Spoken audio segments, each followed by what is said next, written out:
Okay, let's add medium volume. And let's lift it up and set it down.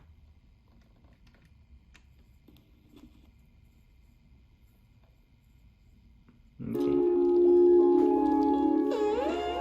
Whoa, that's cool. That's incredible. It sounds just like how it does on Spotify. Okay, I'm gonna stop there because copyright. We're going to swap this out actually, but that's insane.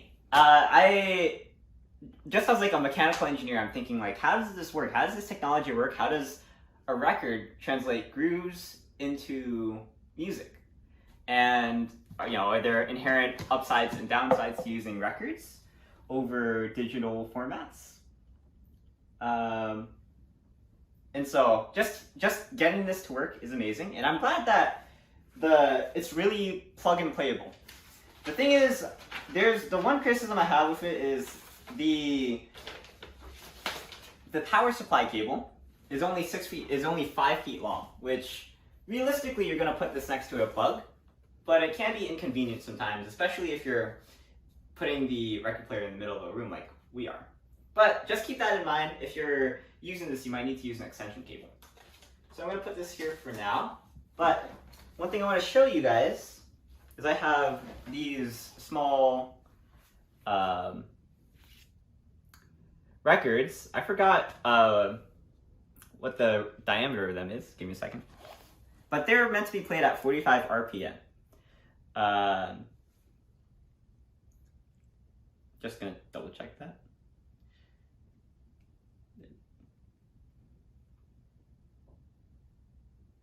Seven inches. Apparently. 7 inches. Okay. Alright, so apparently they're 7-inch records. And these ones are not quite as common, so I'm glad to have them in my collection. This one I got from Uncle An for a Secret Santa gift. And this one I found on eBay.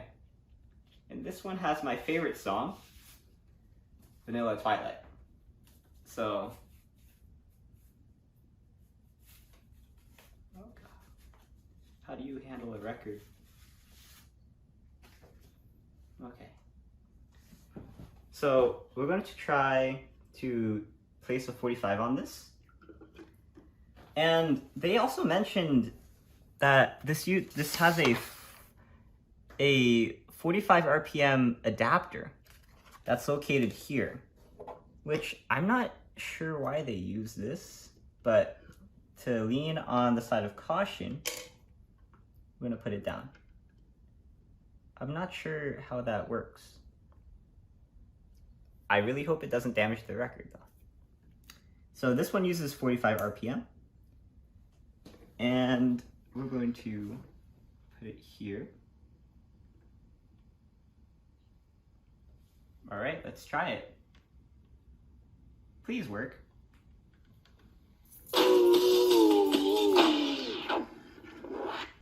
Okay, so for you vinyl files, I am really sorry. That is not the intended use of the 45 RPM adapter. This is for 45s that have really big holes in them, which this vinyl does not.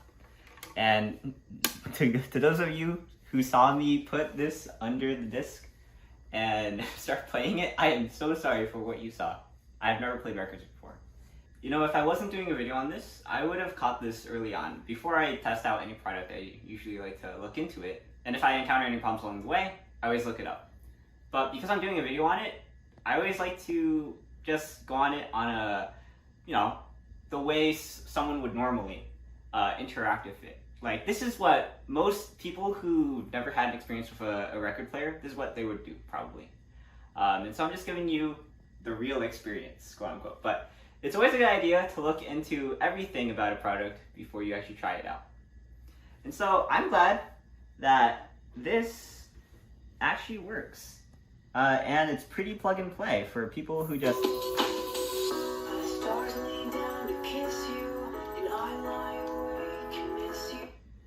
And so I've never used a record player before, so this is a pretty magical experience to me. And I'm finally glad that I'm able to actually listen to these, because I've had these for about a year now. And, or maybe not a year, but like half a year.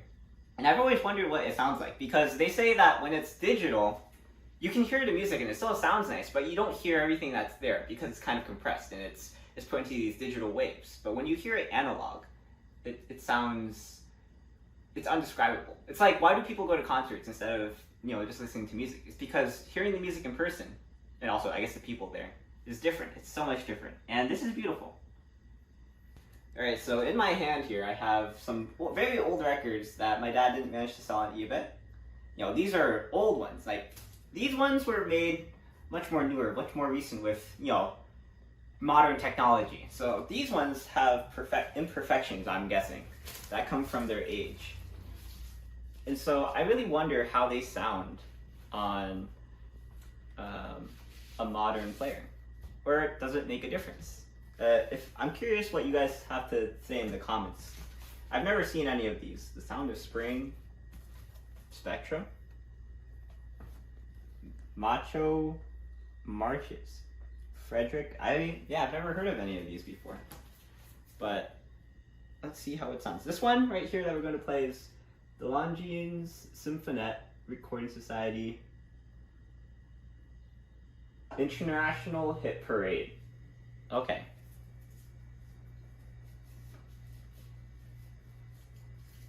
I like the sleeve, it's pretty nice.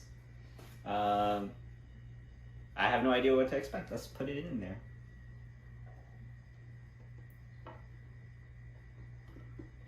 Okay, it's set to 33.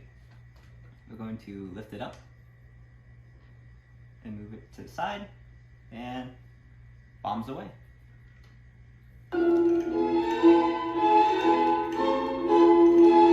Wow. Okay, that sounds pretty good. One thing I wanted to say is, one thing I noticed with, at least, where is it? With this record, let me just move this to,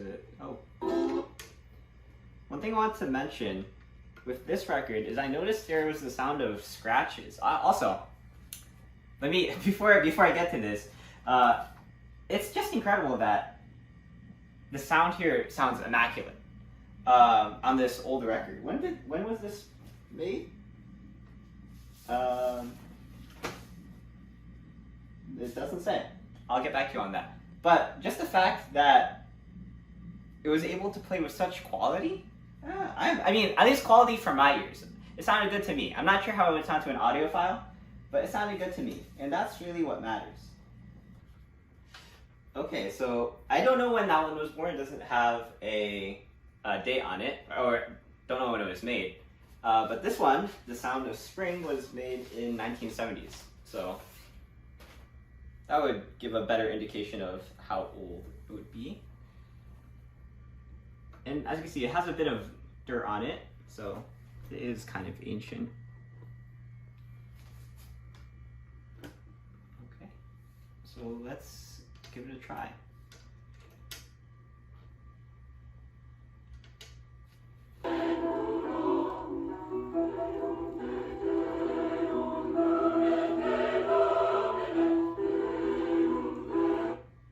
Okay, sounds good to me.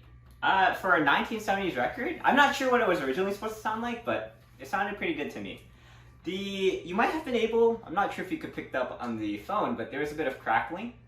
Sometimes that can come from the record, and sometimes it can come from the player. So right now what I'm trying to figure out is, does these issues come from the disc, or does it come from this being $50?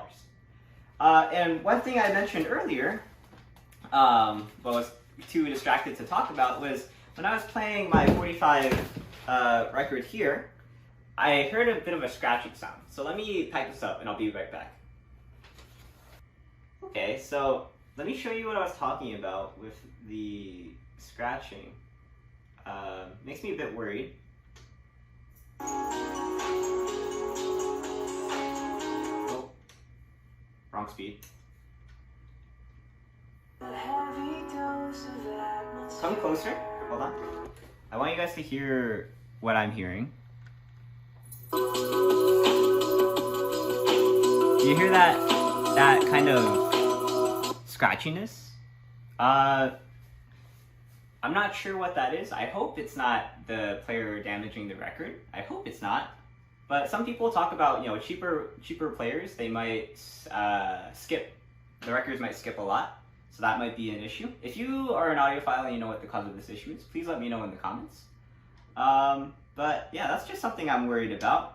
And a lot of people express worry about when they're buying a very cheap record player. Will the record player damage my records? Well, this record player has like 60,000 ratings on Amazon, so you can consult the comments for that. But as far as I know, cheaper records are most likely, I mean, cheaper record players are most likely not going to damage your record. Also taken with a grain of salt the fact that I'm not well versed in record players. But as far as I know, like, there's a lot of worry about it, but a lot of that worry seems to be overblown.